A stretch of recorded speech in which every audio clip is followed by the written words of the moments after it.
आज हम स्टार्ट करने वाले हैं प्री सोक्रेटिक फिलोसफी, यानी सुकरात पूर्व का दर्शन। अब सुकरात पूर्व का दर्शन जो था, सोक्रेटिस से पहले की जो फिलोसफी थी उसकी हम बात कर रहे हैं। एक्चुअली सबसे पहले हम वेस्टर्न जो ग्रीक फिलोसफी है उसका थोड़ा इंट्रोडक्शन समझ लेते हैं। ग्रीक फिलोसफी 700 बीसी 700 ईस्वी पूर्व से प्रारंभ होती है, जिसमें थेलीस जो थे वो इस फिलोसफी के फाउंडर थे। यहाँ पर क्या होता है कि जो जो सामंतवाद था, जो कुलीन तंत्र चल रहा था, उस कुलीन तंत्र को समाप्त करके जनतंत्र की स्थापना की जाती है। अब ये ध्यान रखना, जनतंत्र और लोकतंत्र दोनों डिफरेंट है। हम एक्चुअली दोनों को एक समझ लेते हैं, जनतंत्र और लोकतंत्र। जनतंत्र का मतलब ये है जनता का राज तो है, लेकिन राजा जनता चुन रही है। वहां पे जनता के राज से राजा ही बनाया जा रहा है, वहां पे पीएम प्रेसिडेंट नहीं बन रहे हैं।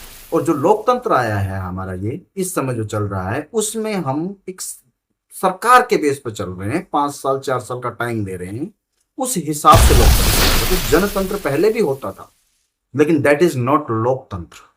वहां पे राजा ही राज करता था, वहां पे कोई प्रधानमंत्री राष्ट्रपति राज नहीं करते।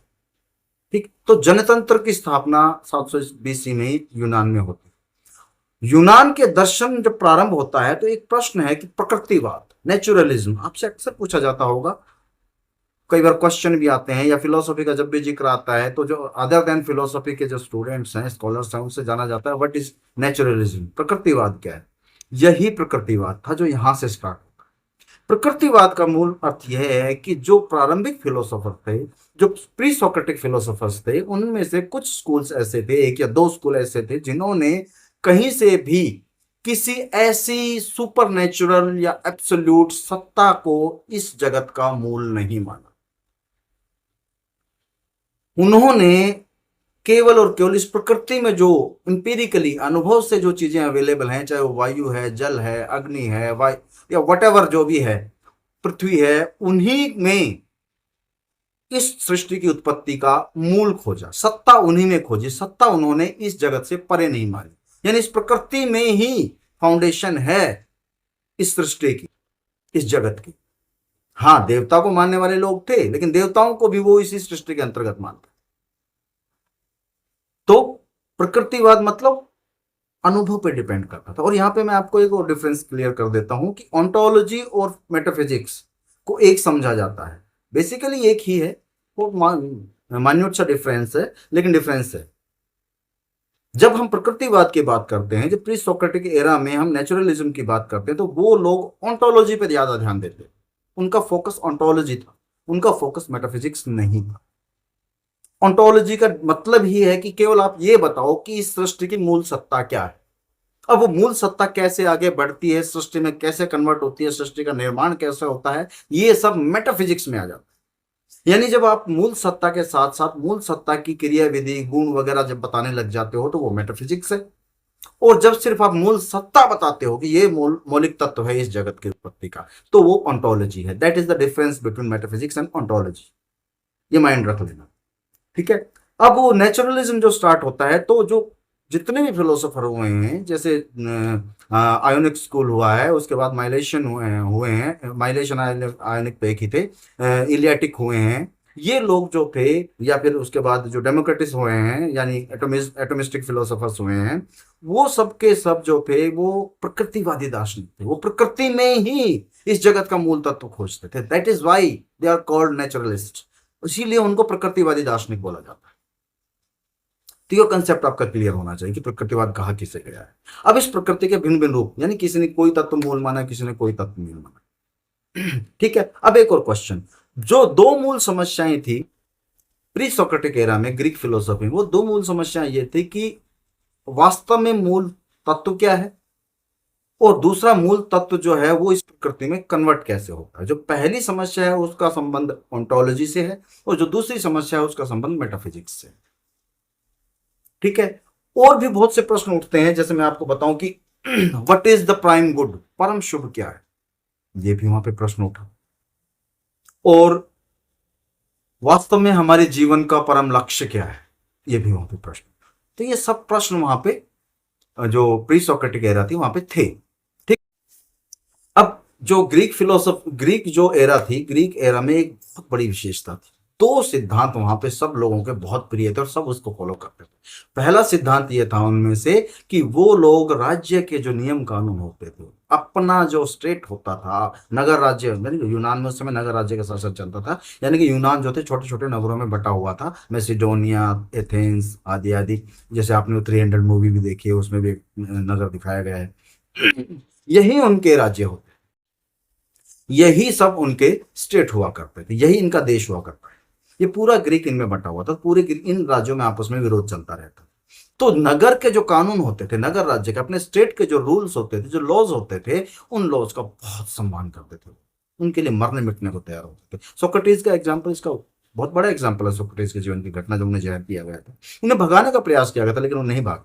उन्होंने कहा नहीं, मेरे लिए मेरे जो स्टेट हैं, उसके जो रूल्स हैं, उसके जो रेगुलेशन हैं, वो सब मेरे लिए मेरे जीवन से ज्यादा मूल्यवान है। मैं उनको नहीं तोड़, क्योंकि अगर मैंने ही उन्हें तोड़ दिया तो मेरे फॉलोअर उन्हें तोड़े, और मैंने उन्हें नहीं तोड़ा तो वो सम्मान बना के रखेंगे। इतना डेडिकेट। और दूसरी जो चीज उनमें थी, वो दूसरी चीज थी कि वो लोग फ्रीडम ऑफ स्पीच को बहुत समर्थन करते थे। वहां पे विचारों की स्वतंत्रता पूर्ण रूप से थी। इसीलिए वहां पर देवताओं का समर्थन करने वाले लोग भी वैसे जी रहे थे जैसे देवताओं का विरोध करने वाले लोग जी रहे थे। जेनोफेनिस जैसा फिलोसोफर, जो देवताओं को कट्टर विरोधी था, वो भी वहां पे सम्मान पाया। उसने भी, उसे भी वहां पे सम्मान दिया। और जो देवताओं के समर्थन पे, वो मतलब आप अपने विचारों को किसी भी तरह से व्यक्त कर सकते थे, आपके लिए पूरी स्वतंत्रता थी। सोफिस्ट ने इसी विचारों की स्वतंत्रता का हनन किया सोक्रेटिस के साथ, और इसीलिए सोफिस्ट समाप्त। जो मूल द्रव्य यानी सब्सटेंस, मूल द्रव्य इस सृष्टि का क्या है, उस समस्या का जन्म इसी एरा में ग्रीक में होता है। अब 4 स्कूल हुए वहां पे बेसिकली, प्री सोक्रेटिक एरा में 4 स्कूल हुए ग्रीक में, जिसमें से पहला आयोनिक, या जिसे हम माइलेशियन भी बोलते हैं, और क्योंकि माइलेशिया के रहने वाले थे।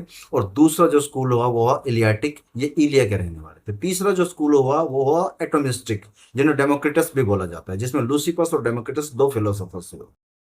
और चौथे हुए सोफिस्ट, जिनमें प्रोटोगोरस उन सब सोफिस्टों का गुरु हुआ। और सोफिस्टों में एक और बहुत ही बेहतरीन फिलोसोफर हुआ, जिसका नाम है गॉर्जियस। गॉर्जियस एक ऐसा फिलोसोफर हुआ जिसे फिलोसफी के जगत में इन्फेंट टेरिबल बोला जाता है, शैतान बच्चा बोला जाता है, क्योंकि उसने अपने 3 स्टेटमेंट से एपिस्टेमोलॉजी का सारा ढांचा ध्वस्त कर दिया, जिस ढांचे को पूरी वेस्टर्न वर्ल्ड, वेस्टर्न फिलोसफी झेलती चली जा रही है, झेलती चली जा रही है, और बहुत समय से झेल रही है, और लगातार झेले जा रही है, उसको इन्फेंट टेरिबल बोला गया। तो 1 बाय 1 हम इन 4 स्कूल के बारे में अब स्टडी करेंगे। सोफिस्टों के साथ संदेहवाद, स्केप्टिसिज्म भी लागू होता है, क्योंकि वो इस किसी भी ज्ञान को निरपेक्ष नहीं मानते थे, हर ज्ञान को रिलेटिव ही मानते थे, जैसा बाद में डेविड ह्यूम ने माना था कि हर ज्ञान सब्जेक्टिव है। सब्जेक्टिव ज्ञान क्या होता है, ऑब्जेक्टिव ज्ञान क्या होता है, ये भी डिफरेंस मैं आपको यहीं पे क्लियर कर देता हूँ साथ साथ ही। सब्जेक्टिविटी और ऑब्जेक्टिविटी 2 कंसेप्ट है जो फिलोसफी में पढ़े जाते हैं। सब्जेक्टिविटी का अर्थ है जब कोई ज्ञान आपके ऊपर निर्भर करे, सब्जेक्ट के ऊपर निर्भर करे, ज्ञाता के ऊपर निर्भर करे। वो वस्तु, वो किसी भी ऑब्जेक्ट पर निर्भर नहीं कर रहा है, वो आपके जानने पर निर्भर कर रहा है कि वो कैसा है। और ऑब्जेक्टिविटी का अर्थ होता है कि वो आप पे निर्भर नहीं कर रहा, वो उस ऑब्जेक्ट पर निर्भर कर रहा है, वो उसका इंट्रिंसिक वैल्यू, वो उसका इंट्रिंसिक मीनिंग है। अब जैसे एग्जांपल एक चाय का ले लो, चाय का कप सामने रखा है, और जब तक उसे कोई पीता नहीं है, 10 कप रखे हुए हैं, जब तक कोई पीता नहीं है, सबके लिए वो चाय है, उसकी अपनी एक ऑब्जेक्टिव वैल्यू है, उसका अपना एक ऑब्जेक्टिव अर्थ है। वो आप पे डिपेंड नहीं कर रहा कि वो मीठी है फीकी है, क्योंकि आपने अभी तक चेक नहीं किया। तो चाय चाय है, वो और कुछ नहीं है। और जैसे ही आप उसे टेस्ट करते हो, वो आप पे डिपेंड कर गई कि वो मीठी है या फीकी, वो टेस्टी है या अच्छी नहीं है, या चाय पत्ती ज्यादा है या दूध कम है, या दूध ज्यादा है, पानी ज्यादा है, पानी कम है, इलायची, अदरक, सौंफ, सब वटेवर, वो फिर आपके चॉइस पे आ गए। अब रियल में चाय क्या है हमें क्या पता। इसी तरह से पानी है, पानी से हम सोचते हैं प्यास बुझती है, अगर पानी से प्यास बुझती है तो समंदर का पानी भी प्यास बुझा देना चाहिए था, यानी पानी के अंदर प्यास बुझाने की क्षमता नहीं है। ये हमारे ड्रॉबैक्स हैं, ये हमारी वीकनेसेस हैं कि हमें जिस पानी से प्यास बुझती है वो पानी हम पी रहे हैं। तो पानी क्या है हम जान ही नहीं सकते। क्योंकि पानी तो सारा ही है। अब जो पानी हमें प्यास बुझा रहा है हम उसे पानी कहेंगे, लेकिन उसे भी पानी कहेंगे, लेकिन उसकी प्यास बुझाने की जो क्षमता है वो हम पानी पे नहीं आरोपित कर सकते, वो हम पे डिपेंड करता है कि वो हमारी प्यास बुझाता है। क्योंकि अगर पानी में प्यास बुझाने की क्षमता होती तो फिर समंदर का पानी भी प्यास बुझाता, जो इतना खारी है पीते ही मर जाओगे आप। तो ये सब्जेक्टिविटी है। तो ये सारा का सारा जो ज्ञान है इस वर्ल्ड का, ये सब्जेक्टिव है, ये सोफिस्ट मानते हैं, व्यक्तिनिष्ठ है, वस्तुनिष्ठ नहीं। अब इसमें एक तो प्री सोक्रेटिक एरा थी, एक एरा आती है सोक्रेटिक एरा, जिसमें सोक्रात, प्लेटो, अरस्तु, ये तीन फेमस दार्शनिक हो। ये पूरी सोक्रेटिक एरा है अरस्तु तक। एक फिर एरा पोस्ट सोक्रेटिक एरा है या पोस्ट अरिस्टोटल एरा है, जिसमें इन तीनों को फॉलो करने वाले फिलोसोफर आ जाते हैं। ठीक है, तो ये पोस्ट सोक्रेटिक एरा जो थी, इसमें स्टोइक्स हुए हैं और इसमें आपका एपिक्यूरियस हुआ है, बहुत से अच्छे अच्छे दार्शनिक हुए हैं जिनके बारे में हम डिस्कस करेंगे। लेकिन इसमें प्लोटिनस भी बहुत अच्छे दार्शनिक हुए हैं जो प्लेटो को फॉलो करते थे। और जिन प्लेटो के जो प्लोटिनस की फिलोसफी को बाद में ईसाइयत के आ जाने के बाद फर्स्ट सेंचुरी में 354, 352 फिर 350 के आसपास एक सेंट एगस्टाइन नाम का सेंट हुआ है, उसने अपनी फिलोसफी का आधार बनाया और उसने पूरी बाइबल की व्याख्या उस फिलोसफी के आधार पे कर दी जो प्लेटो और प्लोटिनस की फिलोसफी थी। बहुत आदर्शवादी दर्शन बना के रख दिया, जो लगातार 2 सेंट आए मेडाइवल एरा में, उन सब के सपोर्ट से 1200-1300 साल तक सर्वाइव करता रहा। और उसी में किंग पास जस्टिनियन, रोमन साम्राज्य का पूर्वी क्षेत्र में। ठीक है, तो वहां पे क्या हुआ कि मैसिडोनिया वाली साइड है वो, तो वहां पे उसने राज किया। तो वहां पे जो एथेंस है, नीचे एथेंस नीचे पड़ जाता है, एथेंस का जो पूरा एरिया था, वहां पे जो प्लेटो की एकेडमी थी और बहुत से फिलोसोफर्स वहां पे जन्मे थे। पूरे ग्रीक में बहुत से फिलोसोफर्स थे, जितने जितने एरिया में उस जस्टिनियन का राज्य था, उसने सारे फिलोसफी के स्कूल तोड़ दिए, खत्म कर दिए, समाप्त कर दिए। एक वीडियो में मैंने आपको बताया है अपने रील में। और सारे फिलोसोफर्स भिन्न भिन्न क्षेत्रों में बट गए, भाग गए, जो वापस फिलोसफी फिर ग्रीक की पुनर्जीवित हो ही नहीं पाई। उस व्यक्ति ने पूरा डेमोलिश कर दिया, क्योंकि वो व्यक्ति ईसाइयत को फॉलो करता था, क्रिश्चियनिटी को फॉलो करता था। और क्रिश्चियनिटी को स्टेब्लिश करने के लिए उसने पूरी ग्रीक फिलोसफी की जो फ्री थिंकिंग थी उसको समाप्त कर दिया, फ्रीडम ऑफ स्पीच पे उसने अटैक कर दिया। अब उसके बाद कोई स्वतंत्र फिलोसफी जन्म ही नहीं ले पाई, क्योंकि कोई ईश्वर पे, आत्मा पे जो बाइबल में बताया उसके खिलाफ क्वेश्चन ही नहीं उठा पाया, उसने उठाने ही नहीं दिया, उसने संभावनाएं ही समाप्त कर दी। फिर सीधी फिलोसफी जाके आफ्टर रेनेसां, जो यूरोप में, इटली में, और इटली से प्रारंभ माना जाता है, जो रेनेसां पुनर्जागरण हुआ था, उस पुनर्जागरण के बाद जाके कहीं जब साइंस पैदा होती है, मैकेनिकल यानी मशीनों का युग आता है, तब कहीं जाके न्यूटन और न्यूटन से पहले गैलीलियो और उसके आसपास जाके जब रेने डेकार्ट आते हैं, तो मॉडर्न फिलोसफी का जन्म होता है, जहां पर फिर से थोड़ी बहुत फ्री थिंकिंग स्टार्ट होती है। ये फिलोसफी का पुनर्जन्म था 1800 या हम कहें तो 1500 साल बाद। और न सारी फिलोसफी को क्रिश्चियनिटी ने डोमिनेट करके अपने कब्जे में ले लिया था, फ्री थिंकिंग को खत्म कर दिया था, सारी थिंकिंग बाइबल पर बेस्ड हो गई। वेस्टर्न मेडाइवल फिलोसफी में कोई भी दूसरी फ्री फिलोसफी डेवलप ही नहीं हो पाई, क्योंकि वहां पर जितनी भी 3-4 फिलोसफी डेवलप हुई, सेंट एगस्टाइन की, सेंट एंसलेम की, सेंट एक्विनास की, वो तीनों की तोनी फिलोसफी पूरी तरह से बाइबल पे बेस्ड थी, चर्च पे बेस्ड थी, क्रिश्चियनिटी पे बेस्ड। अब हम 4 स्कूलों की बात करते हैं जो प्री सोक्रेटिक एरा में डेवलप हुए थे। वो 4 स्कूल कौन कौन से थे मैंने आपको पहले भी बताया। पहला स्कूल था आयोनिक, जिन्हें माइलेशन भी बोला जाता है। दूसरा स्कूल था एलियाटिक, जो एलिया के रहने वाले थे। तीसरा स्कूल था डेमोक्रिटस का, या डेमोक्रिटस ही बोला जाता है उन्हें, वैसे वो एटोमिस्टिक फिलोसफर्स थे, एटोमिज्म जो तीसरा स्कूल था। और चौथा स्कूल इनका था जो वो था सोफिस्ट, जिनका मैंने भी आपसे जिक्र किया, जिसमें प्रोटागोरस हुआ, जिसमें गोर्जियस हुआ। अब जो आयोनिक स्कूल था, जिसे हम माइलेशियन कह रहे हैं, जहां जो बेसिकली माइलेटस शहर के रहने वाले लोग थे, जो आज का टर्की है। ठीक है, ये इस क्षेत्र को एशिया माइनर का क्षेत्र कहा जाता है। आज का जो टर्की है, टर्की पे जाके एशिया जो हमारा कॉन्टिनेंटल है, वो कॉन्टिनेंट है, वो समाप्त हो जाता है, और उसके बाद जो यूरोप स्टार्ट हो जाता है। एशिया में जो टर्की की राजधानी है इस्तांबुल, इस्तांबुल से ग्रीस का एक नगर है, उसकी सीमा लगती है, और एथेंस भी वहां से 300-400 किलोमीटर के आसपास ही पड़ता है। तो ये टर्की का एरिया उस समय ग्रीक में ही गिना जाता था, ग्रीस में ही गिना जाता था, मैसिडोनिया। ग्रीस जो अपना टर्की है उससे मैसिडोनिया बहुत नजदीक है, मेरे ख्याल से 100-200 किलोमीटर का फर्क, सीधा पहुंचा जा सकता है। बीच में बड़ा समुद्र है लेकिन रास्ता बना हुआ है, जुड़ा हुआ है वहां से यूरोप और एशिया महाद्वीप, देखना कभी मैप में जाके, तो वहां से वो आराम से पहुंच जाते थे। तो वो एरिया भी उस समय ग्रीक में ही शामिल था। तो ये वहां के रहने वाले जो लोग थे वो आयोनिक संप्रदाय, तो इनसे ये फिलोसफी की शुरुआत हुई, जिसमें सबसे पहला जो 3 दार्शनिक बेसिकली हुए और तीनों आपस में गुरु चेले हुए।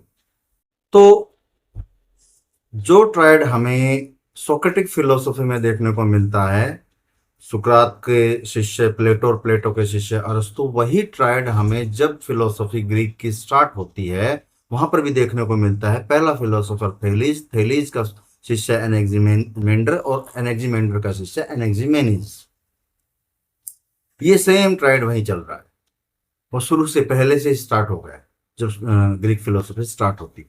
तो ये आयोनिक कहलाए, माइलेशन कहलाए, साथ में ये कहलाए ह्यूलिस्ट। ह्यूलिस्ट जो शब्द आता है वो आता है ह्यूल शब्द से। ह्यूल का मतलब होता है कोई एक भौतिक द्रव्य, भौतिक द्रव्य, इनका प्रकृतिवाद इसलिए प्रकृतिवाद कहलाता है कि भौतिक द्रव्य यानी प्रकृति में मिलने वाला द्रव्य। तो इन्होंने भौतिक तत्व को ही मूल तत्व माना और बाकी पूरी सृष्टि की उत्पत्ति उसी एक तत्व से मान ली, इसलिए एक तत्ववादी भी कहलाए। एक समस्या जो इन्होंने जो हम जब किसी भौतिक द्रव्य को मूल द्रव्य मानते हैं, सृष्टि का मूल कारण मानते हैं, तो एक समस्या हमें फेस करनी पड़ती है। उस समस्या को जो कहा जाता है वो कहा जाता है गति की समस्या। अब इस गति को समस्या को समझना, गति से कुछ लोग गति यानी जैसे बस ट्रेन वगैरह वगैरह की गति होती है उसको ले लेते हैं, नहीं, गति का एक पर्यायवाची शब्द है परिवर्तन। गति शब्द का अर्थ परिवर्तन भी है। जब तक गति नहीं होगी, जब तक मोशन नहीं होगा, मोशन का जो माइन्यूट लेवल है वो है मूवमेंट, थोड़ा सा भी मूवमेंट, और वो मूवमेंट बायोलॉजिकल भी हो सकता है। लाइक आज आपने एक पौधा देखा, कल उसमें इतनी सी एक पत्ती थी छोटी सी, वो अगले दिन जो है उससे 1 सेंटीमीटर बड़ी हो गई। तो ये जो 1 सेंटीमीटर बड़ी हुई है दूसरे दिन, ये जो 24 घंटे में जो चेंज आया है ना, ये भी गति, चेंज को गति कहते हैं, परिवर्तन को गति कहते हैं, मोशन को गति कहते हैं। यानी गति का लेवल है, फिर वहां से स्टार्ट होगा, वो कितनी भी हो सकती है, पर ये गति। तो गति की समस्या सबसे पहले आती है हमारे सामने जब हम कोई मूल द्रव्य बताते हैं। और मूल द्रव्य बताने में गति की समस्या कैसे आती है कि भाई अगर आपने मूल द्रव्य बताया है तो मूल द्रव्य तो जड़ है, भौतिक है, उसमें अपने आप गति कैसे हो सकती? गति के लिए तो कोई संचालक चाहिए हो ना। और उस गति की कल्पना के लिए, उस परिवर्तन और चेंज की कल्पना के लिए ईश्वर आदि की कल्पना कर ली जाती है या आत्मा आदि की कल्पना कर ली जाती है। जो सत्य है या नहीं है ये अलग विषय है, लेकिन वो कारण बन जाता है उसके लिए। ठीक, भारतीय दर्शन में सांख्य फिलोसफी, महर्षि कपिल, वो जो जड़ द्रव्य है, जो प्रकृति है, उसी में गति मानते हैं। उनको गति के लिए किसी अन्य संचालक की आवश्यकता नहीं है, और वो आत्मा को गतिशील मानते ही नहीं है, उसमें परिवर्तन की संभावना ही नहीं, क्योंकि वो कंप्लीट है। लेकिन प्रकृति जो कि इनकम्प्लीट है, तो अपने आप को, वैसे वो कंप्लीट है लेकिन उस चेंज उसका मौलिक है, तो चेंज होती रहेगी हमेशा, ये उसका नेचर है। तो वो चेंज वहां पे जड़ द्रव्य में माना गया है। इसी प्रकार इन लोगों ने, जो ये 3 आयोनिक फिलोसोफर्स थे जो ह्यूलिस्ट कहलाए, इन लोगों ने चेंज का जो मूल है, फाउंडेशन है, वो जड़ द्रव्य में ही माना, भौतिक द्रव्य में ही माना, ह्यूल में ही माना, कहीं बाहर से नहीं आती। तो ये सारी व्याख्या एक द्रव्य के आधार पर कर देते थे। तो इन आयोनिक में जो पहले फिलोसोफर हुए वो हुए थेलीज, जिन्हें थेल्स भी कहा जाता है। इन्हें संपूर्ण पाश्चात्य दर्शन का जनक कहा जाता है, और इन्हें यूनान के 7 महापुरुषों, 7 ऋषियों में गिना जाता है। अन्य छवि गूगल पर अवेलेबल है, आप देख लेना। 7 महापुरुषों में इन्हें गिना जाता है। ये पहले व्यक्ति थे जिन्होंने पूरी सृष्टि की व्याख्या एक मूल, एक ही द्रव्य से, भौतिक द्रव्य से करने का प्रयास किया। एक डेल्फी में एक अपोलो का मंदिर है ग्रीस में, वहां पे एक स्टेटमेंट लिखी हुई है, नो दाई सेल्फ, स्वयं को जानो, और ये स्टेटमेंट इन्हीं की दी हुई है। इस स्टेटमेंट को बाद में एक जर्मन दार्शनिक, एक जर्मन आइडियलिस्ट, जो कि बहुत ज्यादा डोमिनेटिंग फिलोसोफर कहलाए, हेगल, हेगल ने इस स्टेटमेंट को अपने पूरी फिलोसफी में यूज किया। इन्होंने जो है, जो अपनी मिस्र में उस समय रेखा गणित प्रचलित था, वो प्रणाली प्रचलित थी, वो वहां से पिक करके इन्होंने यूनान में वो सिखाई। और इन्होंने साथ ही जो इजिप्ट के लोग थे, मिस्र के लोग थे, उनको साथ में इन्होंने सिखाया पिरामिड की हाइट नाप। और पिरामिड की हाइट नापने के लिए जो फॉर्मूला इन्होंने डिराइव किया, उस फॉर्मूले को कहा जाता है इंटरसेप्ट थ्योरम या थेलिस थ्योरम या थेल्स थ्योरम, जो मैथमेटिक्स में पढ़ाई जाती है। इस थ्योरम को इन्होंने देखकर, इस थ्योरम के माध्यम से उन्होंने सिखाया कि पिरामिड की हाइट कैसे नापी जाती है। उन्होंने एक तरीका निकाला मैं उससे, ज्योमेट्री से। तो थेलिस थ्योरम या थेल्स थ्योरम से कहा जाता है। साथ ही ये जो ज्योतिष में या एस्ट्रोनॉमी में भी अच्छे थे। इन्होंने बाकायदा सूर्य ग्रहण की गणना करने का तरीका सीख लिया था। इन्होंने 585 ईस्वी पूर्व में होने वाले सूर्य ग्रहण की पूर्ण भविष्यवाणी की थी, और ये फैक्चुअली की थी, उन्होंने कथित तौर पे की थी, जो कि प्रूव हुई। साथ ही मौसम की जानकारी भी कलेक्ट कर लेते थे। वेदर रिपोर्ट भी अपनी इस एस्ट्रोनॉमिकल जो सोच थी उससे बता सकते थे। इनके फिलोसफी के 3 मौलिक सिद्धांत हैं। पहला सिद्धांत, सभी वस्तुएं देवताओं से परिपूर्ण हैं। यानी देवता जो हैं, उनका जो सार है वो सभी वस्तुओं में विद्यमान है। इट इज लाइक, तभी तो ग्रीस में भी ऐसे ही देवता बन गए जैसे भारतीय वैदिक कल्चर में देवता बन गए। पानी जल का एक देवता हो गया, बरसात का एक देवता हो गया, पुरुष का एक देवता हो गया। इसी तरह से वहां पे देवता बन गए। जल में भी देवता है, भूमि में भी देवता, हर चीज में देवता, देवत्व निवास करता है। तो सभी देवताएं, सभी वस्तुएं देवताओं से परिपूर्ण है। सेकंड, इनकी फिलोसफी का जो सिद्धांत था वो ये था कि पृथ्वी जो है एक तस्तरी के समान है जो जल पे तैर रही है, और ये चपटी है। अब चपटी पृथ्वी का प्रिंसिपल जो है ये 700 ईस्वी पूर्व में वेस्टर्न वर्ल्ड में थेल्स महाराज दे देते हैं। और थेलीस महाराज के इस चपटी पृथ्वी के सिद्धांत को बाद में बाइबल या कुरान में भी दिया जाता है। और वो कहते हैं कि नहीं, ये हमारे जो जो प्रचार, जो प्रथम पुरुष हुए हैं उनके द्वारा दी गई है। तो वो तो बहुत बाद में हुए हैं, यहाँ तो ग्रीक में पहले ही आ रही है ये चीज। तो फिलोसफी से उठाए हुए तत्व हैं पढ़े लिखे लोगों के द्वारा, और उन्हें रख दिया गया है। इन्होंने बेशक क्लेम किया ना किया हो, हम क्लेम कर लेते हैं कि नहीं, सबसे पहले इन्होंने बताया। सब कुछ सबसे पहले फिलोसफी ने बताया। अब तीसरा जो इनका सिद्धांत था वो ये था कि समस्त सृष्टि की उत्पत्ति जल से हो। मूल द्रव्य की समस्या, ऑन्टोलॉजी, मूल भौतिक द्रव्य, उन्होंने भौतिकी बताया। पानी ही मूल द्रव्य है, उसी से सब कुछ उत्पन्न होता है। उसी से अग्नि, उसी से वायु, उसी से पृथ्वी, उसी से आकाश, वटेवर जो भी कुछ है, ठोस विरल जो भी है, वो सब का सब जल से उत्पन्न होता है। ये उनकी थेल्स थ्योरम है, जिसे इंटरसेप्ट थ्योरम बोला जाता है। ये वैसे तो अपने काम के नहीं है, फिलोसफी से इसका क्या लेना देना है, लेकिन मैथमेटिकल है। लेकिन फिर भी थोड़ा सा समझाने का प्रयास करता हूँ, अगर मैं सक्षम हुआ समझाने में। I am not a mathematician. तो इन्होंने जो ये थ्योरम दिए, इनके अनुसार एक अगर ट्रायंगल पे अगर कहीं भी किसी भी एक लाइन को आधार मानकर उसके पैरेलल कोई दूसरी लाइन बना दी जाती है, तो उससे जो 2 त्रिभुज निकलेंगी, एक छोटी और एक पूरी बड़ी त्रिभुज, उन दोनों का जो रेशियो होगा वो इक्वल होगा। इस तरह से हम एक त्रिभुज की छोटी अगर 10 20 50 त्रिभुज बना लेंगे, तो उस 10 50 त्रिभुज में इक्वली अगर डिस्ट्रीब्यूशन करेंगे एक लाइन को आधार बनाकर, तो वो जो छोटी त्रिभुज का जो हाइट या एरिया या पैरामीटर जो भी निकलेगा, उसके आधार पर हमें सिर्फ मल्टीप्लाई करना है जितनी त्रिभुज हमने बनाई है लास्ट तक की। तो लास्ट जो मोटी त्रिभुज है उसका हमें एरिया मिल जाएगा, उसकी हाइट का पता लग जाएगा। सिमिलर मेथड उन्होंने पिरामिड को हाइट नापने के लिए उपयोग किया था, इसी इंटरसेप्ट